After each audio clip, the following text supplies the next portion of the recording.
yang dimana keterlibatan siswa mengacu pada sejauh mana siswa aktif terlibat dalam proses pembelajaran.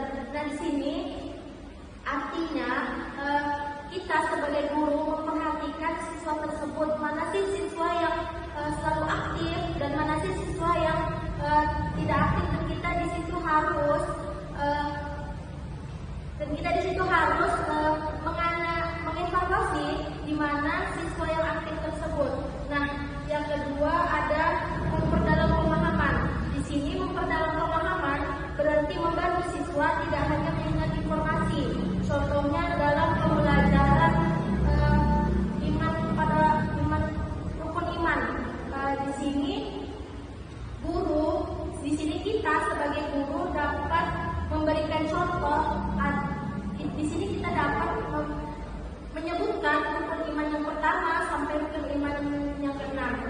Nah, yang ketiga ada mengembangkan keterampilan berpikir kritis. Di sini berpikir kritis adalah kemampuan menganalisis, mengevaluasi, dan menarik kesimpulan. Contohnya, guru dapat bertanya kepada siswanya tentang rukun iman tadi. Contohnya, guru bertanya kepada siswa, rukun iman itu ada berapa sih? Dan sebutkan rukun iman dari 1 sampai 6. Yang keempat ada mendorong rasa ingin tahu. Di sini rasa ingin tahu adalah dorongan untuk mencari pengetahuan atau informasi lebih lanjut. Di sini contohnya, guru bisa memulai pelajaran dengan pertanyaan yang mengandung rasa ingin tahu. Contohnya, apa sih rukun iman tersebut dan sebagainya. Nah, yang kelima ada membantu guru mengetahui tingkat pemahaman siswa. Di sini salah satu peran penting seorang guru adalah untuk mengkaji lebih dalam pemahaman siswa yang telah kita berikan materi tadi tentang rukun iman. Yang kedua, penjelasan tentang penerapan metode tanya jawab yang akan dijelaskan oleh rekan saya, yaitu Rahmadeni. Silakan. Baik, selanjutnya saya akan menjelaskan tentang penerapan metode tanya jawab dalam pembelajaran. Yang pertama ada pembukaan kelas. Guru memberikan pertanyaan awal tentang yang mendasar tentang yang dipelajari siswa. Contohnya seperti apa yang kalian ketahui tentang iman kepada Allah. Setelah itu siswa dapat menyampaikan pendapat dan pemahaman awal mereka yang akan menjadi dasar dari diskusi selanjutnya. Yang kedua ada tanya jawab interaktif. Guru memberikan pertanyaan tentunya seperti apa saja rukun iman yang berkaitan dengan iman kepada Allah. Selanjutnya siswa menjawab, dan jika ada yang belum tepat, guru akan memberikan klarifikasi dari jawaban siswa tersebut. Yang terakhir yaitu kelompok diskusi. Guru membagi siswa dengan kelompok-kelompok kecil dan memberikan pertanyaan tentang bagaimana iman kepada Allah mengaruhi perilaku sehari-hari, dan setiap kelompok mendiskusikan dan kemudian mempresentasikan jawaban dari kelompok mereka.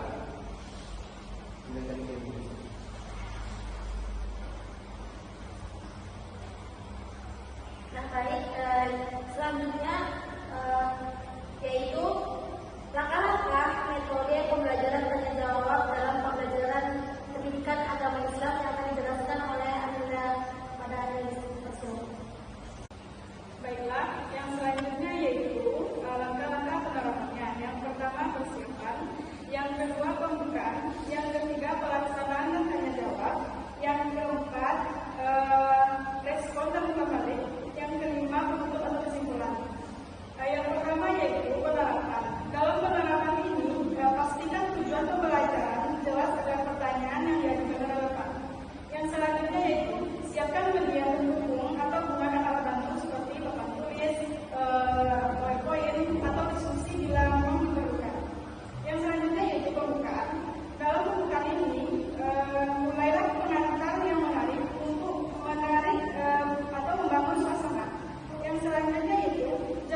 melihat metode tanya jawab yang akan dijelaskan oleh Nurul pada tulis ini.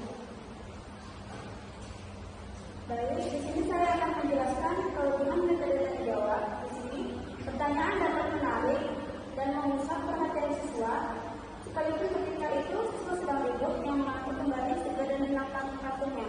Nah, di sini contohnya nih guru masuk ke sebuah kelasnya kelas 5. Misalnya pelajaran agama kan, di jam agama itu siang. Gimana sih guru itu tuh membuat siswanya itu fokus kembali kepada guru yang sudah masuk ke dalam kelas itu, agar guru itu lebih leluasa untuk menyampaikan materi yang akan dia sampaikan. Mungkin dengan ice breaking atau game atau quiz atau games yang mana yang membuat mereka fokus kembali. Yang kedua, merangsang siswa untuk melatih dan mengembangkan daya pikir termasuk daya ingat.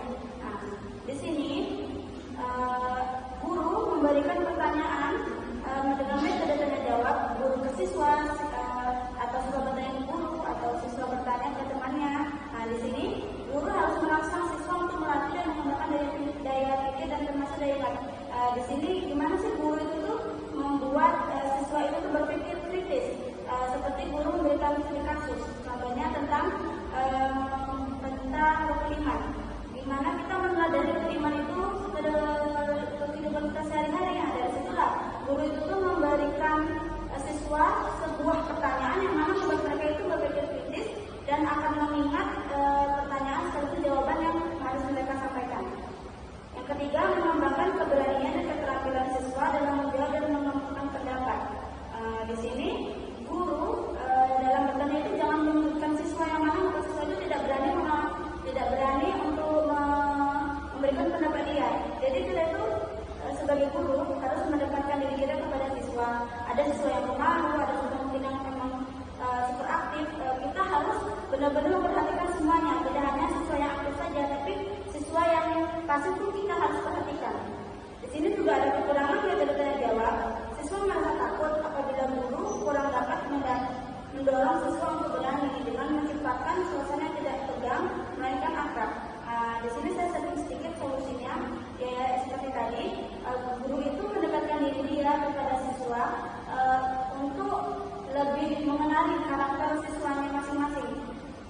Seperti apa siswa ini, misalnya bertanya kepada si A, si A ini nggak berani nih memberikan jawaban dia ini menggunakan lisan. Mungkin bisa guru menggunakan metode dan jawab dengan tertulis, yang mana mungkin dia tidak berani untuk berbicara langsung di depan teman-temannya, tapi dia bisa menjawab semua pertanyaan itu dari kertas, yang mana akan membuat dia itu lebih kayak tenang tanpa ada tekanan.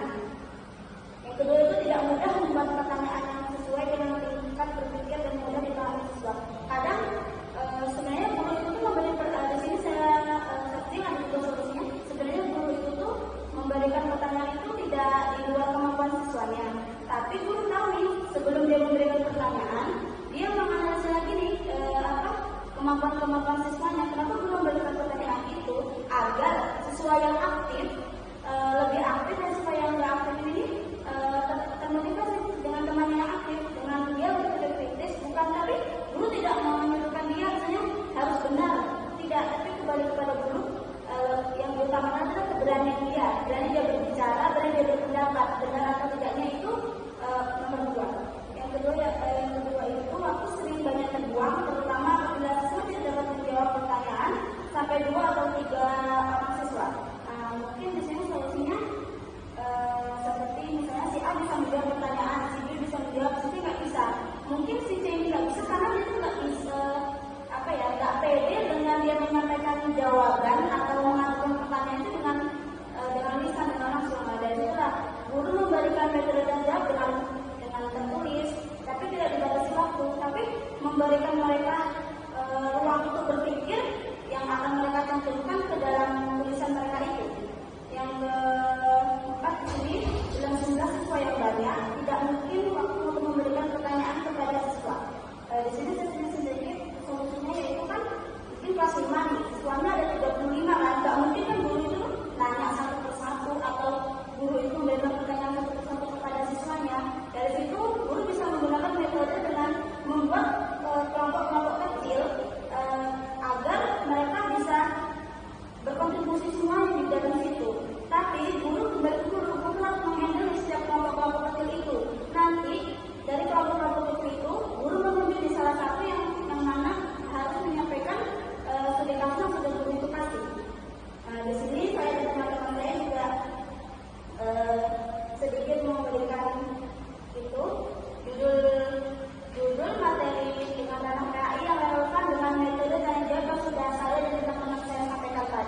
membantu siswa menerapkan sifat sidik, amanah, tapi dan tatanan dalam hubungan dengan orang lain.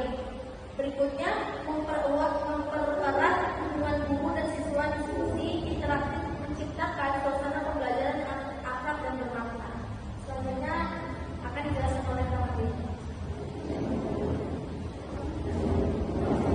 Baik, selanjutnya ada kekurangan dari metode tanya jawab dalam contoh tadi. Yang pertama itu partisipasi siswa yang tidak merata. Tidak semua siswa dapat aktif menjawab atau berani mengungkapkan jawaban mereka. Yang kedua itu waktu yang terbatas. Diskusi mendalam dapat menghabiskan waktu yang sangat banyak sehingga materi lainnya sulit untuk tersampaikan.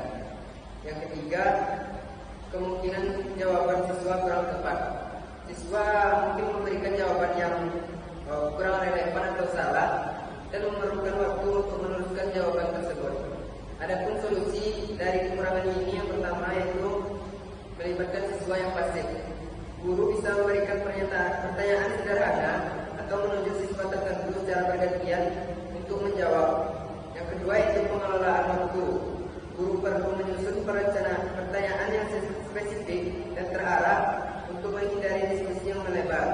Yang terakhir yaitu meneruskan pemahaman. Jika ada jawaban siswa yang kurang tepat, guru bisa mengapresiasi usaha dan bisa memberikan penjelasan tambahan. Sebagai contoh, jika siswa mengatakan Petona hanya berarti pintar, guru dapat menjelaskan bahwa Petona juga mencakup kebijaksanaan dalam menyampaikan sesuatu.